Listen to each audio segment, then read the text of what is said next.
Price God, ஹல்லேலூயா. ஆண்டவர் இயேசு கிறிஸ்துவின் நாமத்திலே உங்கள் யாவரையும் அன்போடு வாழ்த்தி வரவேற்கிறேன்.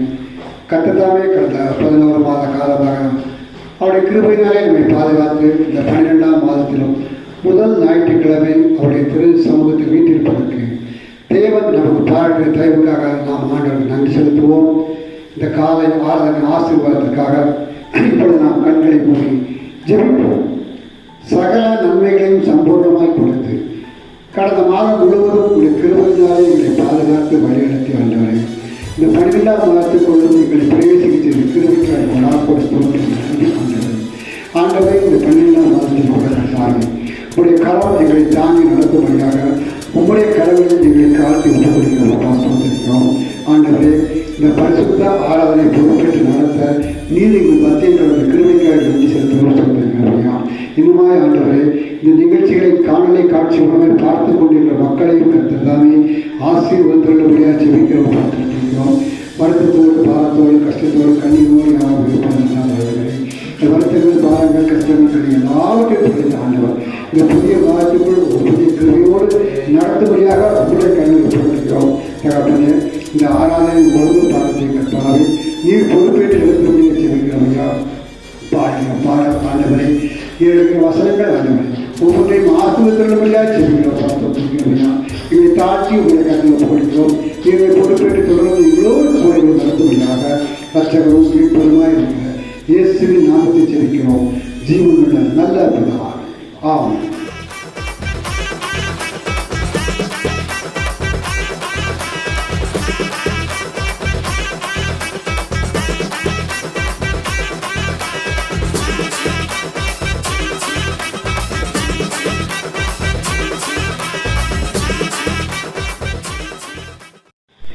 இந்த டிசம்பர் மாதத்தினுடைய முதல் வாரத்தில் அருமையான பிள்ளைகளை உங்களை காண முடியாது கற்றுக் கொடுத்திருக்கிற பிரதான கிருபைக்காக நான் கர்த்தரை ஸ்தோத்திரிக்கிறேன்.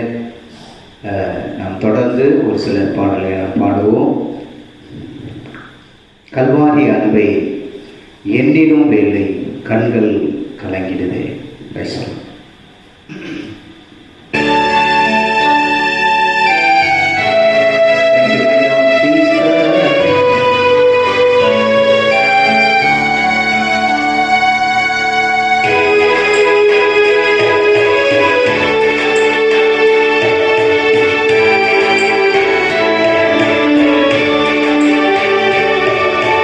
கல்வாரி அன்பை எண்ணிடும் வேலை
ஹம்பிளான மனுஷன் கூட இயேசுவோட சேர்ந்துட்டா செலிபிரிட்டி ஆகிடலாம், செலிபிரிட்டி ஆகிடலாம். ஹம்பிளான மனுஷன் கூட ப்ரே பண்ண தெரிஞ்சுக்கிட்டா சக்சஸ் மாறிடலாம், சக்சஸ்.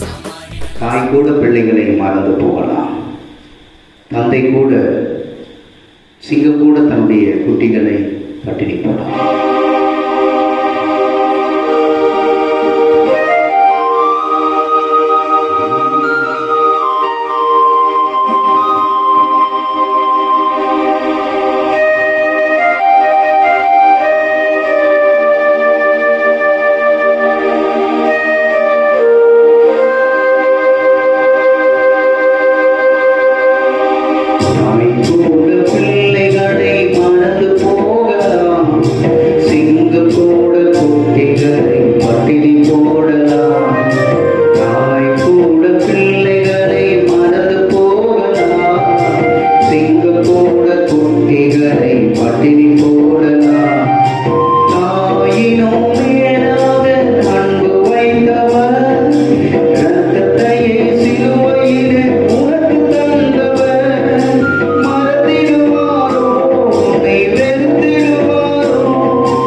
கைவிட மாட்டார்.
லைஃப் எல்லாமே ஜீசஸ் தந்த கிஃப்ட்டுங்க.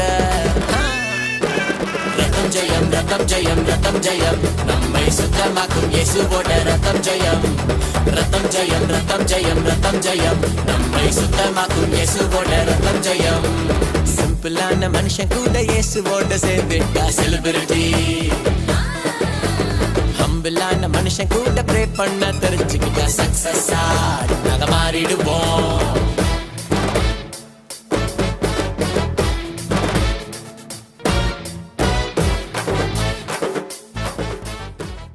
கர்த்தருடைய பரிசுத்த நாமத்துக்கு ஸ்தோத்திரம். கர்த்தர் அருமையான உங்களை சந்திப்பதிலே, ஆண்டவருடைய வார்த்தையை கொடுப்பதிலே மிக்க மகிழ்ச்சி அடைகிறேன். டிசம்பர் மாதத்துடைய விசுவாச கிருபை ஊழியத்தினுடைய வாக்குத்தத்தமான வார்த்தையை உங்களுடைய விசுவாச ஃபெய்த் கிரேஸ் மினிஸ்ட்ரிஸில் நீங்கள் என்ன பண்ணி கவனிச்சிருப்பீங்க. 1ஆம் தேதி வாக்குத்தத்தத்தில் மீண்டுமாய் அந்த வாக்குத்தத்தத்தை உங்கள் மத்தியில் நான் சொல்ல விரும்புகிறேன். ஏசாயா தீர்க்க தரிசன புஸ்தகம் 52வது அதிகாரம் 12வது வசனத்தினுடைய கடைசி பகுதி. நீங்கள் தீவிரித்து புறப்படுவதில்லை, நீங்கள் ஓடி போகிறவர்கள் போல ஓடி போவதும் இல்லை. கர்த்தர் உங்கள் முன்னே போவார், இஸ்ரவேலின் தேவன் உங்களை பிறகே உங்களை காக்கிறவராய் இருப்பார். அப்போது ஆண்டவருடைய வாக்குத்தத்தமான வார்த்தையை ஜபிக்கும் பொழுது கர்த்தர் உணர்த்தின கர்த்தருடைய வசனம், கர்த்தர் உங்கள் முன்னே போவார், இஸ்ரவேலின் தேவன் உங்கள் பிறகே உங்களை காக்கிறவராகவே இருப்பார். கர்த்தர் முன்னே போகிறவர், உங்கள் பிறகவே தேவனுடைய பிரசன்னம், தேவனுடைய கிருபை கரம் கூட இருந்து உன்னை காத்து கொண்டே இருக்கும் என்பதுதான் இந்த விசுவாச கிருபையின் ஊழியத்தினுடைய டிசம்பர் மாதத்தினுடைய வாக்குத்தத்தம். அதை நீங்கள் நினைத்து ஒவ்வொரு நாளும் ஆண்டவருடைய வார்த்தையை நினைத்து கர்த்தருக்கு நன்றி செலுத்துங்கள். கர்த்தர் ஒரு பெரிய காரியங்களை செய்வார்.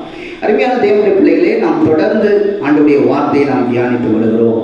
ஒரு மனுஷன் கர்த்தருக்கென்று தாழ்மைப்படும் பொழுது கர்த்தர் அவனை உயர்த்துகிறார்.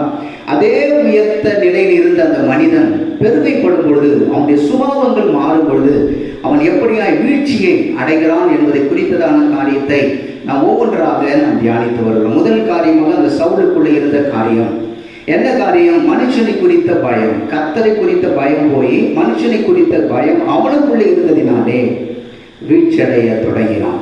பெலிஸ்தரை குறித்ததான ஒரு பயம் அந்த சவுலுக்குள்ளே இருந்ததினாலே கர்த்தர் மேல இருக்கிற அந்த பயம், அவரை ஆராதிக்கிற விதம், கர்த்தர் தான் என்னை உயர்த்தி இந்த ஸ்தானத்தில் வைத்தார் என்ற அந்த நன்றி உணர்வு எல்லாம் மாறி போனதுனாலே அவன் என்ன மனுஷனை குறித்ததான பயம் அவனுக்குள்ளே ஆட்கொண்டது. இரண்டாவது காரியமாக நாம் கவனித்து வாசிக்கும் பொழுது பொறுமை இல்லாத தன்மை இந்த சவுலுக்குள்ளே இருந்தது என்பதை குறித்ததான காரியத்தை நாம் பார்த்தோம். அப்போ ஒரு கிறிஸ்துவுக்குள்ளே இருக்கிறவனுக்கு பொறுமை ரொம்ப மிக மிக முக்கியமானது என்பதை குறித்ததான காரியத்தை உங்கள் மத்தியில் நான் பகிர்ந்து கொண்டேன். மூன்றாவதாக இந்த சவுலுக்குள்ளே இருந்த காரியம் என்ன என்பதை குறித்ததான காரியத்தை நாம் தியானித்து பார்க்கும் பொழுது 1 சாமுவேலின் புஸ்தகம் 13வது அதிகாரம் 9வது வசனத்திலே நீங்கள் கவனித்து வாசித்தால், அப்பொழுது சவுல் சர்வாங்க தகன பலியையும் சமாதான பலியையும் என்னிடத்திலே கொண்டு வாருங்கள் என்று சொல்லி சர்வாங்க தகன பலியை செலுத்தினான் என்று சொல்லப்பட்டிருக்கிறது. அருமையான தேவனுடைய பிள்ளைகளே, பலவிதமான பழைய ஏற்பாட்டிலே பலவிதமான அபிஷேகங்கள் உண்டு. ராஜாக்குரிய அபிஷேகம் உண்டு, ஆசாரியனுக்குரிய அபிஷேகம் உண்டு. இப்படி பல தரப்பட்ட ஒரு அபிஷேகம் அந்த காலத்திலே பழைய ஏற்பாட்டில் இருந்தது. ஆனால் சவுலுக்கு மேலே இருந்த அபிஷேகம் என்ன அபிஷேகம்? ராஜாவின் அபிஷேகம். நீ மக்களை கர்த்தரை நியாயத்திற்கு அவர்களை அரசாள வேண்டிய தேவனுடைய அனுக்கிரகமான கிருபை மேலே கொடுக்கப்பட்ட ஒரு அபிஷேகம்.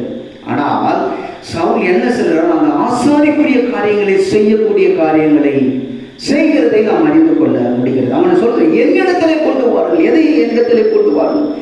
சர்வாங்க தகன பலியை, சமாதான பலியை, ஒரு ஆசாரியன் செலுத்த வேண்டிய காரியத்தை ஒரு துணிகரமாக இந்த சவுல் என்னிடத்தில் கொண்டு வாருங்கள் என்று தன்னுடைய வார்த்தையினாலே சொல்லுகிறதை, பலியிட்டதை நாம் இந்த வசனத்திலே அறிந்து கொள்ள. அப்போ இதிலிருந்து நான் தியானித்த பொழுது அவனுக்குள்ளே இருந்த காரியம், அவனுக்குள்ளே இருந்த சுபாவம் என்ன என்றால் துணிகரமான பேச்சு. அருமையான தேவனுடைய பிள்ளை, துணிகரமான வார்த்தை. மூணாவது காரியம் ரொம்ப முக்கியம், துணிகரமான வார்த்தை. அருமையான தேவனுடைய பிள்ளைகளே, இந்த துணிகரமான நாம் பேசுகிற வார்த்தை மிக முக்கியமானது. ஒரு மனுஷன் பேசுகிற வார்த்தை நிமித்தம்தான் அவன் எப்படிப்பட்டவன் என்பதை மற்றவர்கள் அறிந்து கொள்ள முடியும். நாம் பேசுகிற வார்த்தை எப்பொழுதுமே கிருபை பொருந்தின வார்த்தைகளாக விசுவாசம் நிறைந்த ஒரு வார்த்தையாக இருக்கும் பொழுது கர்த்தர் அதிலே பிரியப்படுகிறார் என்பதை அதுக்காக. அப்போ சவுலுக்குள்ளே இருந்த காரியங்கள் நம்முடைய வாழ்க்கையில் இருக்கக்கூடாது என்பதை குறித்ததான காரியத்தை நாங்கள் பேசிக் கொண்டு வருகிறேன்.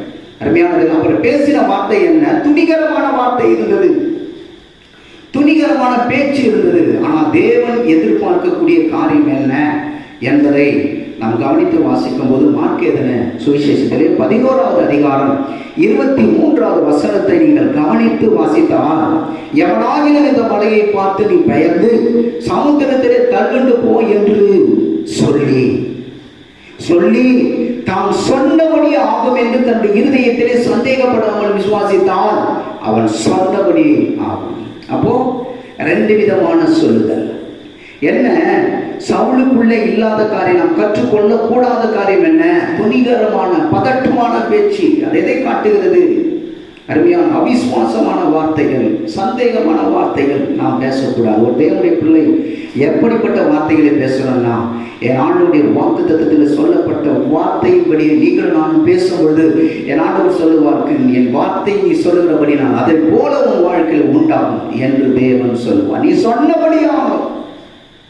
அருமையான தேவனுடைய மலையை பார்த்து பெயர்ந்து சமுத்திரத்தில் தள்ளுண்டு போய் என்று சொல்லி தான் சொன்னபடி நடக்கும் என்று தன்னுடைய இருதயத்திலே சந்தேகப்படாமல் விசுவாசித்தால், அவன் இருதயத்திலே என்ன விசுவாசித்து வாயினாலே சொன்னானோ அந்த வார்த்தைப்படி அவனுக்கு உண்டாகும் என்று என் ஆண்டவர் சொன்னார். அப்ப தேவன் எதிர்பார்க்கிற காரியம் என்ன? நாம் எப்பொழுதுமே தேவனை சார்ந்து விசுவாசம் உள்ள வார்த்தைகளை பேச வேண்டும் என்பதை தேவன் எனக்கு சுட்டி காட்டினார். அப்ப என்ன பேசக்கூடாது?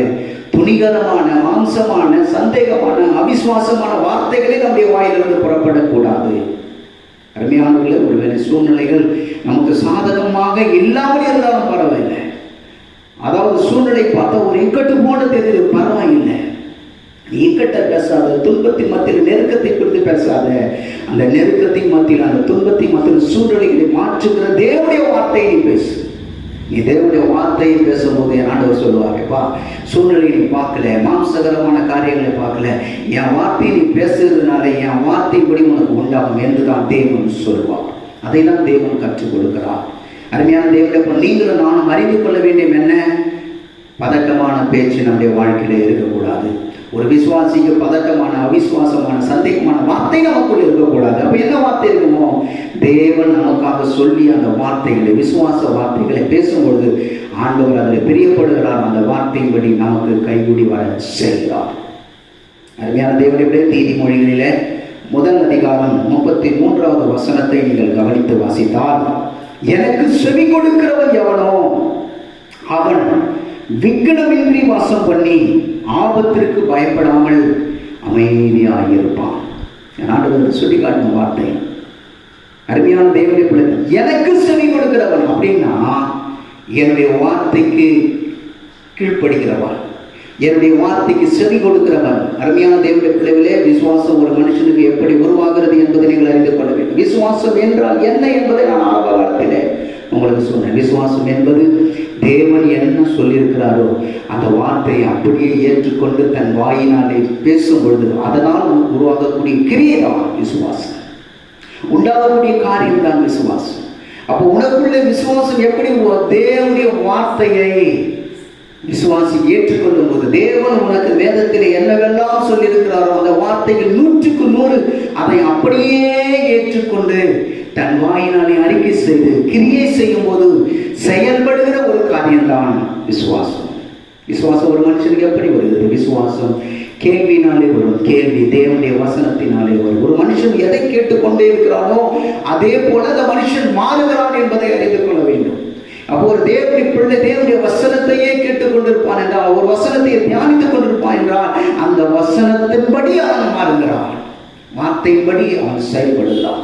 இப்ப தேவன் அதான் சொல்றேன், எனக்கு செவி கொடுக்கிறவன் எவனோ, எந்த மனுஷனோ அப்படின்னா என் வார்த்தைகளை பேசுகிறவன் எவனோ, என் வார்த்தையின்படி பேசி அதன்படி விசுவாசத்தோடு செயல்படுகிறவன் எவனோ, அப்பேற்பட்ட மனுஷன் விக்கினமின்றி அப்படின்னா எந்த விதமான சலனமின்றி, எந்தவித ஒரு பதட்டமின்றி வாசம் பண்ணி குடியிருந்து வாசம் பண்ணி அவன் வாழ்ந்து ஆபத்திற்கு பயப்படாமல் அமைதியாக இருப்பான். அருமையான தேவனுடைய பிள்ளை, எவ்வளவு அருமையான வார்த்தை! தேவனுடைய வார்த்தை சார்ந்து கொள்கிறவனுக்கு ஆபத்தான சூழ்நிலைகள் வருமா என்பதை நீ அறிந்து பார்த்தால் வரும். ஆபத்தான சூழ்நிலைகள் வரும், இக்கட்டான சூழ்நிலைகள் வரும். அந்த சூழ்நிலைகள் வந்தாலும் எனக்கு செவி கொடுக்கிற விக்கனமின்றி வாசம் பண்ணி, எந்தவித ஒரு சாதனமும் இல்லாமல் அவன் வாசம் பண்ணி தேவனுடைய வார்த்தை சார்ந்து கொள்கிற வாசம் பண்ணி ஆபத்து வரும்பொழுது கூட அந்த ஆபத்தை கண்டு பயப்படாமல் அமைதியாக இருப்பான் என்றால், அருமையான தேவனுடைய வாக்குத்தத்தமான ஆசீர்வாதங்களை எதன் மூலமாய் நீங்கள் பெற்றுக்கொள்ள முடியும்? நீடிய பொறுமை, விசுவாசத்தினாலும் நீடிய பொறுமையினாலும் பின்பற்றவில்லை இருந்து என்று சொல்லப்படுது. அப்போ ஒரு மனுஷனுக்கு உண்டாகும் எப்ப அவனுக்குள்ள உண்டாகும் நீடிய பொறுமை. நீடிய பொறுமையும் தேவனுடைய வார்த்தையும் இணைந்து ஏற்படக்கூடிய விசுவாசமும் அந்த மனுஷனுக்குள்ள இருக்கும் பொழுது அவன் அமைதியா இருப்பான் என்றால், தேவன் நிச்சயமாய் என் வாழ்க்கையை நிறைவேற்றுவார் என்ற முழு நிச்சயமாய் இருந்து தேவனை மகிமைப்படுத்தி அவன் அமைதியா இருப்பான். எந்தவித சலனமும் இல்லாமல், எந்தவித ஒரு பதட்டமும் இல்லாமல் கர்த்தருடைய வார்த்தையை சார்ந்து கொண்டு உறுதியா இருப்பான் என்பதுதான் அந்த வசனத்தினுடைய அர்த்தம். விக்கினம், எந்தவித சலனமும் இல்லாம இவ்வளோ பிரச்சனை வருது, ஒன்றுமே குத்துக்கல்ல போல இருக்கிறியா, அப்படிதான் இருப்பான் விசுவாசிக்கிறவன். அப்படித்தான் இருப்பான் தேவனுடைய வார்த்தையை சார்ந்து கொள்கிறவன். அப்படித்தான் இருப்பான் தேவனுடைய வார்த்தைக்கு செவி கொடுத்து வழிநடத்துகிறவன். அப்படியா இருப்பான். அதற்கு உதாரணமாக அருமையான தேவனுடைய பிள்ளைகளை, ஆதியாகமம் புஸ்தகம் 15வது அதிகாரம் 5, 6 போன்ற வசனங்களை குறித்து நாம் தியானித்து பார்க்கும் பொழுது, ஒரு மனுஷனை குறித்து விசுவாசம் என்றால் அது ஆபிரகாமை நாம் குறித்து பேசுவோம். பலதரப்பட்டவர்கள் விசுவாசத்தோடு இருக்கிறார்கள். ஆனால் நமக்குள் நினைவு வருவது எது? ஆபிரகாம் தான். கர்த்தர் சொன்ன வார்த்தை சொல்லிட்டாரு. சொன்ன பிறகு ஆபிரகாமுக்கு தேவன் நினைப்பூட்டி செய்கிற காரியத்தை நாம் கவனித்து பார்க்கிறோம். கர்த்தர் அவனை வெளியே அழைத்து, நீ வானத்தை அண்ணாந்து பார், நட்சத்திரங்களை என்ன உன்னாலே கூடுமானால் அவைகளை எண்ணு என்று சொல்லி, பின்பு அவர்களை எண்ணு என்று சொல்லி, பின்பு அவனை நோக்கி, உன் சந்ததி இவ்வளவாயிருக்கும் என்று சொன்னான். கர்த்தர் ஆபிரகாமை பார்த்து வாக்குத்தத்தமான வார்த்தை சொல்றார். கர்த்தர் நிச்சயமா உனக்கு நான் குமாரன் தருவேன். சொன்ன வாக்குத்தத்தை நிறைவேறுவதற்கு 25 வருடங்கள் அவன் அமைதியாக காத்திருந்தான். அந்த 25 வருடங்களும் அவனுக்கு இக்கட்டான சூழ்நிலையாயிருக்கும், சூழ்நிலை பாதகமான காரியங்களாயிருக்கும். அருமையான தேவனுடைய பிள்ளைகளை, கர்த்தர் ஒரு காரியத்தை சொல்லிவிட்டால் நிறைவேறுகிறதற்கு ஆனால் காலம் தாமதமாகலாம். ஆனால் தேவனுடைய வார்த்தையை சார்ந்து கொண்டு இருக்கிறவனுக்கு நிச்சயமாய் அந்த காரியம் கைகூடி வரும். அதற்கு உதாரணம் தான் ஆபிரகாம். பொறுமையோடு கூட காத்திருந்தான். என் ஆண்டவர் பார்த்தா சில வேலையில் அப்படி நினைக்கும் போது ஆபிரகாம் கூட்டு கொஞ்சம் அப்படி தட்டி எழுப்புகிறதை இந்த வசனம் காட்டுகிறது. கர்த்தர் ஆபிரகாமை வெளியே அழைத்து, வெளியே அழைப்பா, நீ வாப்பா, ஒருவேளை சூதுகிறது ஏதாவது போயிட போகிறேன், ஒருவேளை நான் சொன்ன அந்த வாக்கு தத்தத்தில் உங்களுக்கு ஒரு மாதிரி சலனம் போட இருக்கிறதா, சலனமின்றி நீ வா, வெளியே வர. ஆபிரகாமை காமிக்கி சொல்கிறார், நீ வானத்தை அண்ணாந்து பாருங்கிறான். வானத்தை அண்ணாந்து பார்க்கிறான். நட்சத்திரங்களை எண்ண கூடுமானா, நீ நட்சத்திரங்களை எண்ண முடியுமானா என்னும் என்று தம்முடைய வார்த்தை நாளை சொல்லுகிறார். உடனே ஆபிரகாம் செய்திருப்பான், எண்ணி பார்த்துருப்பான், 1, 2 அப்படின்னு கொஞ்சம் பக்கத்தில் பார்த்தா நிறைய நட்சத்திரம் இல்லையா, எண்ண முடியல. அதுபோல உன் சந்ததி இருக்கும். என் ஆண்டவர் சொல்ற, அதுபோல உன் சந்ததி இருக்கும், அதுபோல உன் சந்ததியை பெருக பண்ணுவேன். அவ்வனமாகவே இருக்கும், எவ்வனமாகவே இருக்கும். வானத்து நட்சத்திரத்தை கூட்டத்தை எண்ண முடியாதது போல உன் சந்ததி அப்படியா இருக்கும். சூழ்நிலை எப்படிப்பட்ட சூழ்நிலை? ஒன்றும் இல்லாத சூழ்நிலை. ஒன்றும் இல்லாத இந்த சூழ்நிலையில தேவன் சொல்லுகிற காரியம் நல்லா கவனிக்கணும். தேவன் சொல்றாரு. அருமையான தேவனுடைய பிள்ளைகளே, தேவன் சுட்டி காட்டுகிறார் தன்னுடைய வார்த்தையை. நாங்கள் சொல்ல, வானத்தை அண்ணாந்து பாரு ஆபிரகாம், நட்சத்திரங்களை என்ன முடியுமா நான் நினைப்பாரு, அவைகளை போல உனக்கு இருக்கும். உன் சந்ததிகள் அப்படியா பெருத்திருக்கும். அநேக ஜாதிகளுக்கு நீ தகப்பனாய் ஏற்படுத்தப்படுவார் என்பதை குறித்ததான காரியத்தை என் ஆண்டவர் சொல்லிக் கொடுக்கிறதை அறிந்து கொள்கிறது. அப்ப சொல்லி எதை கொடுக்கிறார்னா, ஒரு சொல்லிக் கொண்டே இருக்கும்போது ஆபிரகாமுக்குள்ள தேவன் ஒரு விசுவாசத்தை உருவாக்குகிறார். சில வேளைகளே நாம் சோர்ந்து போகும் பொழுதெல்லாம், அருமையானவர்களே வெட்கப்படுகிற போல சூழ்நிலை ஏற்படும் போதெல்லாம் கர்த்தர் சில வேளைகளை நம்மை தட்டி எழுப்புகிறதை அறிந்து கொள்ள முடியும். ஐயோ என்னால் முடியாதுப்பான்னு சொல்லிட்டு போகும்போதெல்லாம் தட்டி கொடுத்து நம்ம கர்த்தருடைய ஊழியத்தை செய்யக்கூடிய கிருபையை கொடுக்குறாரு பாருங்க. அதுதாங்க அப்படி கொடுக்கும்போது ஒரு உற்சாகம், தேவன் மேலே ஒரு வார்த்தை சார்ந்து கொள்கிற காரியம் உருவாகுப்பார். அதுதான் விசுவாசம். அப்போ ஒரு மனுஷனுக்கு தட்டி எழுப்பக்கூடிய காரியம் எதன் மூலமாய் வருகிறது? தேவனுடைய வார்த்தையை நீங்கள் நான் படிக்கும்போது, தேவனுடைய வார்த்தையை தொடர்ந்து தியானிக்கும் போது கர்த்தர் அதிலிருந்து நமக்கு காரியங்களை சொல்லுவான். அப்போ அதை சார்ந்து கொள்ளும்போது ஏற்ற காலங்களிலே அதில் காலத்திலே கர்த்தர் நிச்சயமாய் நேர்த்தியாய் உனக்காக செய்து முடிப்பான் என்பதை நாம் அறிந்து கொள்ள ஒவ்வொரு நாளும் கர்த்தர் எனக்காக இந்த காரியத்தை செய்து முடிப்பார் என்று தம்முடைய வார்த்தையினாலே சொல்லுகிற பிள்ளைகளுக்கு எல்லாமே கைப்பிடி வரும்படியும் கர்த்தர் செய்வார். அருமையான தேவனுடைய பிள்ளைகளே, இரண்டாவது காரியமாக ஆண்டவர் சொன்ன வார்த்தை, அப்போ ஈசாக்கு பிறந்துட்டார். அவனுக்கு ஒரு திருமண காரியத்தை ஒழுங்குபடுத்தும்படியாக தகப்பனாகி ஆபிரகாம் விரும்புகிறார். ஆகையினாலே தன்னுடைய வேலைக்காரனாகிய எலெயாசரை அழைத்து தன்னுடைய பெண் கொள்ளும்படியாக அனுப்புகிறான்.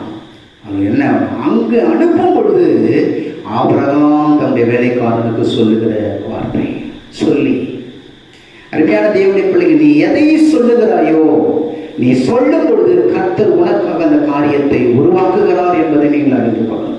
அப்போ சொல்றது என் வேலை, சொல்லிக்கொண்டே இருப்பது என் வேலை. எதை சொல்லிக்கொண்டே இருப்பது? தேவன் சொன்ன அந்த வார்த்தையை நினைப்பூட்டி அதை பேசிக்கொண்டிருப்பது என் வேலை. பேசிக்கொண்டிருக்கிற வார்த்தையை கைகூடி வர செய்வது கர்த்தருடைய வேலை. அருமையான தேவனுடைய பிள்ளைகளே, நம் அநேக வேலைகளே தவறுகிறோம். நாம் அதை சீர்படுத்தி கர்த்தருடைய வார்த்தைக்கு நேராக நீங்கள் நானும் செய்யும் பொழுது கர்த்தர் நிச்சயமாய் நம்முடைய வாழ்க்கையிலே அனுகூலமான காரியங்களை கர்த்தர் செய்வார். நாம் வாசிக்கிறோம் 26ஆம் புஸ்தகம் 24ஆம் அதிகாரம் 7வது வசனத்தை. ஆபிரகாம் தன்னுடைய எலெயாசருக்கு சொல்லுகிற வார்த்தை என்ன? என்னை என் தகப்பனுடைய வீட்டிலும் என் இனத்தார் இருக்கிற தேசத்திலும் இருந்து அழைத்து வந்தவர்கள், உன் சந்ததிக்கு இந்த தேசத்தை நான் தருவேன் என்று எனக்கு சொல்லி ஆணையிட்டு வருமான வானத்துக்கு தேவனாகிய கர்த்தர், நீ அங்கே இருந்து என் குமாரனுக்கு ஒரு பெண்ணை கொண்டு வரும்படிக்கு தம்முடைய தூதனை உனக்கு முன்பதாக அனுப்புவார். ஆபிரகாம் தன் வேலைக்காரனாகிய எலெயாசரோடு கூட பேசுகிற வார்த்தை என்ன வார்த்தை? அவன் வரல பார்க்கறதுக்கு, கொள்ளபடியா அவன் வரல, ஈசாக்கு வரல. நம்பிக்கைக்குரிய பாத்திரம் எலெயாசர். அனுப்புறாரு, என் பிள்ளைக்கு பண்ணுவான். ஒருவேளை எலெயாசர் ஒருவேளை சொந்த புத்தியிலோ ஏதாவது ஒன்று பண்ணி பிள்ளையை கொண்டு வந்துட்டு இருக்கலாம், பெண்ணை கொண்டு வருவான். ஆபிரகாம் சொல்ற வார்த்தை, ஆபிரகாம் என்ன சொல்லுகிறான்? உன் சந்ததிக்கு இந்த தேசத்தை தருவேன் என்று எனக்கு சொல்லி ஆணையிட்ட வருமான. எவ்வளவு அழகான ஒரு அடைமொழியான வார்த்தை. நினைப்புடுற கர்த்தர் சொன்ன வார்த்தை. ஒரே ஒரு மகன் தான் என் ஈசாக்கு இருக்கிறான். கர்த்தர் வாக்குத்தத்தமா என் ஆண்டவர் சொன்னாங்க, வானத்துக்கு பாடுறான், வானத்தை பாரு ஆபிரகாம், நட்சத்திரங்களை என்ன கொடுமான்னு எண்ணி பாரு, முடியாதப்பா, அது போல ஒரு சந்ததி இருக்கும் அப்படின்னு என் பிள்ளைக்கு, என் பிள்ளை மூலமாக கர்த்தர் ஒரு பெரிய சந்ததியை உருவாக்குவேன் என்று எனக்கு ஆணையிட்டு வருமானே சொல்லிட்டாரு. உன் சந்ததி பெருக்கமா இருக்குன்னு சொன்னாரு. அவர் சொன்னவருமாகிய வானத்துக்கு தேவனாகிய கர்த்தர், நீ அங்கே இருந்து என் குமாரனுக்கு ஒரு பெண்ணை கொண்டு வரும்படிக்கு சொல்றான். பெண்ணை கொண்டு வரும்படிக்கு, ஒரு பெண்ணை கொண்டு வரும்படிக்கு தம்முடைய தூதனை உனக்கு முன்பதாக கர்த்தர், என் வாக்குத்தத்தம் கொடுத்த கர்த்தர், என்னை பெயர் சொல்லி அழைத்த கர்த்தர், வானத்து நட்சத்திரங்கள் போல உன் சந்ததி இருக்குன்னு சொன்னாரே, அவர் சொன்ன கர்த்தர் அவர் வாக்கு மாறாதவர். ஆகையினாலே உன் சந்ததி இவ்வளவா இருக்குன்னு சொன்னாரே, நீ போகிறதுக்கு முன்பதாக தம்முடைய தூதனை உனக்கு முன்பதாக அனுப்புவார். செலக்ட் பண்ணுவார். செலக்ட் பண்ணக்கூடிய வாய்ப்புகளை கர்த்தர் உருவாக்குவார். அப்படின்னா எலியாசரே, நீ போக வேண்டியதுதான் உன் வேலை. நீ போய்கொண்டே இரு. என் ஆண்டவர் தன் தேசத்திலே உன் சந்ததி இவ்வளவா இருக்கும் என்று சொல்லி வாக்கு தன்ன கர்த்தர் தம்முடைய தூதனை உனக்கு முன்பதாக அனுப்புவார். தம்முடைய தூதனை உனக்கு முன்பதாக அனுப்புவார். நீ ஒன்னே பண்ண தேவை. நீ போய்கிட்டே இரு. நீ போய்கொண்டே இருக்கும்போது வாக்கு தத்தம் பண்ண கர்த்தர் தம்முடைய தூதனை உனக்கு முன்னாக அனுப்புவார். நீ போய்கொண்டே இருக்கும்போது அதுக்கு ஏற்ற காரியங்களை கர்த்தர் நிறைவேற்றுவார். அவர் காரியங்களை செய்வார். அப்பேற்பட்ட ஒரு தூதனை உனக்கு முன்பதாக அனுப்புவார் என்ற ஒரு விசுவாசமான காரியத்தை ஆபிரகாம் சொல்லி அனுப்புகிறதை நாம் அறிந்து கொள்ள முடிகிறது. அருமையான தேவனுடைய பிள்ளையே, இதை கேட்டுக்கொண்டிருக்கிற அருமையான தேவனுடைய பிள்ளையே, அநேகரை நாம் பதட்டமான வார்த்தைகளை பேசுகிறோம். எதை செலக்ட் பண்ணது நமக்கு தெரியாது. செலக்ட் பண்ணிட்டு நம்ம கஷ்டப்படுகிறதையும் அறிந்து கொள்ள முடிகிறோம்.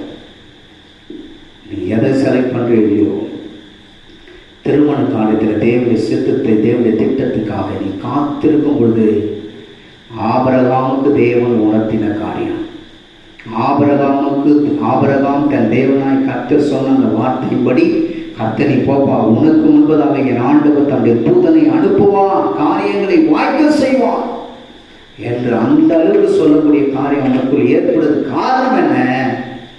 தேவன் அவனுக்கு சொல்லியிருந்தான். தேவன் சொல்லின அந்த காரியத்தை எலியாசர் மூலமாய் செயல்படுத்துகிறார். அருமையான தேவனுடைய பிள்ளைகளே, இதை கேட்டுக்கொண்டிருக்கிற நீங்கள் யாராக இருந்தாலும் சரி, ஒருவேளை நாம் பார்க்கறதுக்கு மற்றவர்களுக்கு முன்பதாக நாம் அசட்டை பண்ணப்பட்டவர்களாக இருக்கலாம். கவலைப்படாத. மற்றவங்களாம் நம்மளை ஒரு மாதிரியா ஏதனமா நினைக்கிற போல இருக்கலாம். கவலைப்படாத. இவன் என்ன செய்ய போகிறான், அப்படி இவனுக்கு என்ன டேலண்ட் இருக்கு, அப்படிலாம் நினைக்கிற இந்த சமுதாயத்தில் இருக்கிற, இந்த பூமியில் இருக்கிற ஒரே ஒரு காரியத்தை மற்ற நான் சொல்கிறேன். நீ கர்த்தரை சார்ந்து கொண்டிருப்பா என்று சொன்னான். கர்த்தருடைய வார்த்தையின்படி செவி கொடுக்கிறவனா இருந்தான். எந்த இடத்துல வெட்கப்பட்டு போனாயோ அந்த இடத்துல கர்த்தர் தலை நிமிர வைப்பா. கர்த்தர் தம்முடைய தூதனை அனுப்பி உனக்காக காரியங்களை வாய்க்க செய்வார். நீ பார்த்து கொண்டே இருப்பா. யாராருக்கு முன்னாடி நீ வெட்கப்பட்டு போனாயோ, யாராருக்கு முன்னாடி நீ தலை குனிந்து போனாயோ, அங்கெல்லாம் கர்த்தர் உன்னை உயர்த்தி வைக்கிறதை அநேகர் காண்பார்கள். அருமையான தேவனுடைய பிள்ளைகளே, வாசிப்போம். ஏசாயா 52வது அதிகாரம் 12வது வசனம். நடுபாகம். கர்த்தர் உங்கள் முன்னே போவார். இஸ்ரவேலின் தேவன் உங்கள் பிறகு உங்களை காக்கிறவராக இருப்பார். கர்த்தர் ஆபிரகாமுக்கு தன்னுடைய வார்த்தையை சொன்னார். ஆபிரகாம் எலியாசருக்கு தன் வாக்குத்தத்தமான பிள்ளையை பின் கொள்ளும்படியாய் நினைப்பூட்டி அந்த வார்த்தையை சொன்னார். உனக்கு முன்பதாக என் தந்தை தேவன் யெகோவாகிய தேவன் தன்னுடைய தூதனை உனக்கு முன்பதாக அனுப்பார். கவலைப்படாத, போ, கர்த்தர் வாய்க்க செய்வார். சொன்னால் நல்ல ஒரு குணசாலியான ஸ்திரீயை கண்டுபிடித்தான். அந்த தேசத்தில் பெரிய ஒரு சந்ததியில் பெருக்கும்படியா விசுவாசத்தின் சந்ததியினுடைய தகப்பனாக கர்த்தர் ஏற்படுத்தினார். நீங்கள் நாம் கர்த்தருடைய வார்த்தையை சொல்லுவோம், அறிக்கையிடுவோம், விசுவாசத்தில் உறுதியாக இருப்போம். கர்த்தர் காரியங்களை வாய்க்க செய்வார்கள். போமா. எங்கள் அதிகமாக நேசித்து வைத்ததை எங்கள் அன்பின் பரவ தேவனே, நல்ல வேலைக்கான சோதரப்பா தகப்பனே, சோதரிக்கிறோம். அழைத்த தேவனை உண்மையிலவராக இருக்கிறதுக்காக சோதரம். நாங்கள் பேசிய அந்த வார்த்தைகளை கர்த்தர் தம்முடைய வசனத்தை அனுப்பி அவர்களை குணமாக்குகிற வல்லமையான வார்த்தைகளுக்காக நன்றி. நன்றியப்பா. நாங்கள் அநேக வேலைகளே தவறும் போதெல்லாம், மனசோர்வடையும் போதெல்லாம் கர்த்தர் தம்முடைய வார்த்தை மூலமாய் பேசி எங்களை உற்சாகப்படுத்தி விசுவாசத்துக்குள்ளே கடந்து போக முடியும் கிருபைகளை கர்த்தர் கொடுக்கிறதுக்காக சோதரம். கேட்கிற உணவு பசுத்தாவின் கிரீசை ஆசீர்வாதம் பெரிய காரியங்களை செய்யும் இயேசுவின் மூலம் ஜெபிக்கிறோம் நல்ல பிதாவே. ஆமென். எல்லாரும் சொல்லுவோம், என் ஆத்துமாவே கர்த்தரை ஸ்தோத்திரி, என் உள்ளமே அவர் பரிசுத்த நாமத்தை ஸ்தோத்திரி, என் ஆத்துமாவே கர்த்தரை ஸ்தோத்திரி, கர்த்தர் செய்த சகல உபகாரங்கள் மறவாதே. நம்முடைய கர்த்தராகிய இயேசு கிறிஸ்துவின் கிருபையும் பிதாவாகிய தேவனுடைய அன்பும் பரிசுத்த ஆவியானவருடைய ஐக்கிய நடத்தல் சமாதானம் இப்பொழுதும் கர்த்தருடைய வருகை மட்டும் மாறாமல் இருப்பதாக. ஆமென். God bless you. கர்த்தர் உங்களை ஆசீர்வதிப்பார். கர்த்தர் சொன்ன ஏசாயா 52:12 படி கர்த்தர் உங்களுக்கு முன்னையும் போவார், உங்கள் பின்னையும் கர்த்தர் தன்னுடைய கரத்தினாலே காக்கிறவராக இருப்பார். கவலைப்படாதீர்கள், கர்த்தர் மேன்மைப்படுத்தி உயர்த்துவார். ஒருவேளை நீங்கள் ஆலயத்துக்கு எங்கே போகாமல் இருந்தால் பல்லாவரம் ரயில்வே ஸ்டேஷன் அருகிலே விசுவாச கிருபையின் ஊழியர்கள் என்ற ஒரு சபை இருக்கிறது. வாருங்கள், அவருடைய வார்த்தையை கேளுங்கள், வார்த்தையை விசுவாசிங்கள், விசுவாசித்த வார்த்தைகளை வாயினாலே சொல்லுங்கள். உங்கள் வாழ்க்கையில் நிச்சயமாய் நிறைவேறும் கர்த்தர் காரியங்களை வாய்க்க செய்வார். சாமி நம்ம சாமி பெரியவர் என்னோட சாமி, சாமி நம்ம சாமி இயேசுதான் என்னோட சாமி. யார் என்ன சொன்னாலும் என்ன நடந்தாலும், காசு பணம் கொடுத்தாலும் உயிரை போனாலும், யார் என்ன சொன்னாலும் என்ன நடந்தாலும், காசு பணம் கொடுத்தாலும் உயிரை போனாலும் விட்டு கொடுக்கவே மாட்டேன், கொடுக்கவே மாட்டேன், என்றென்றுக்கும் எப்போதுமே விட்டு கொடுக்கவே மாட்டேன். அருமையானவர்களே, தேவனுடைய வார்த்தையை கேட்டீர்கள். மேலும் இன்னும் தேவனுடைய வார்த்தையை நீங்கள் அறிந்து கொள்ள வேண்டும் என்றால் பல்லாவரம் ரயில்வே ஸ்டேஷனுக்கு அருகில் விசுவாச கிருபை ஊழியங்கள் ஃபெய்த் கிரேஸ் மினிஸ்ட்ரி அப்படின்னு சொல்கிற ஒரு சபை இருக்கிறது. நம்பர் 8 வேம்படியம்மன் கோயில் 7வது தெரு, குளத்துமா நகர், பல்லாவரம், சென்னை 43 என்ற முகவரிக்கு நீங்கள் சபைக்கு வருவீர்கள் என்றால் இன்னும் ஆண்டுடைய வார்த்தையை நீங்கள் அறிந்து கொள்ளலாம். கர்த்தருடைய வார்த்தை தான் நம்முடைய வாழ்க்கையை மாற்றும். பலத்தினால் அல்ல, பரக்கிரமம் அல்ல, ஆவியினாலாகும், என் தேவனால் எல்லாம் கூடும். பலத்தினால் அல்ல, பரக்கிரமம் அல்ல, ஆவியினாலாகும், என் தேவனால் எல்லாம் கூடும். ஆகையால் துதித்திடு, ஊக்கமாய் ஜெபித்திடு, வசனம் பிடித்திடு, பயத்தை விடுத்திடு. ஆகையால் துதித்திடு, ஊக்கமாய் ஜெபித்திடு, வசனம் பிடித்திடு, பயத்தை விடுத்திடு. எல்லாம் எல்லாம் எல்லாம் உங்க வல்லமை அப்பா, எல்லாம் எல்லாம் எல்லாம் உங்க வல்லமை. ஊரில் இந்த உலகத்தில் உங்களை போல யாரையும் நான் பார்க்கல. நாட்டில் நம்ம நகரத்தில் உங்களை போல யாரையும் நான் பார்க்கல. சாத்தானும் சபையில் வந்து ஆடுது, சாத்தானும் சபையில் வந்து ஆடுது. அப்பாவை பார்த்தாலே தலை தெரிச்சு ஓடுது. சாத்தானும் சபையில் வந்து ஆடுது, அப்பாவை பார்த்தாலே தலை தெரிச்சு ஓடுது. எல்லாம் எல்லாம் எல்லாம் உங்க வல்லமை அப்பா, எல்லாம் எல்லாம் எல்லாம் உங்க வல்லமை.